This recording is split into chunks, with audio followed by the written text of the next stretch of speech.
I was out preaching after this thing happened. I was preaching out in California. I got out there and as a big old Christian camp, had about 50 preachers there. We were all sitting around a table, and the atmosphere got real quiet. You know, I knew a bomb was about to drop.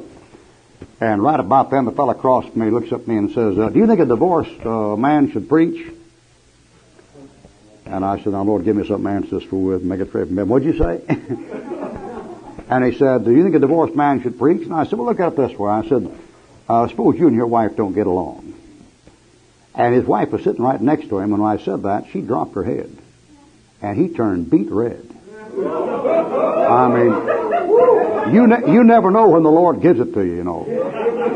Do you realize that in the first issue, or second issue of the bulletin, when I said in that bulletin, I tried to get $600 for a truck, and somebody who had a lot of money and pays $20,000 a year income tax wouldn't loan me the money, that the person got a hold of that paper that was a reference to, and when they got a hold of it, they said to Lansing, how did he know my income tax was $20,000 a year?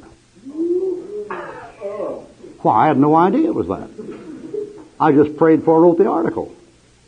I don't know how much more a person makes or how much to spend.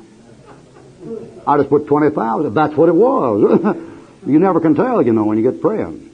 And so I said to that fellow, I said, now, suppose you and your wife don't get along too well. She dropped her head and he turned red, and I said, no, suppose one day she just gets up and leaves you. I said, you've been called to ministry? He said, yes. I said, you've been called to preach? He said, yes. I said, your wife been called to preach? He said, no. I said, you going to quit if she quits? Amen. And he said, well, I hadn't thought about that. I said, well, think about it. Please pass the salt.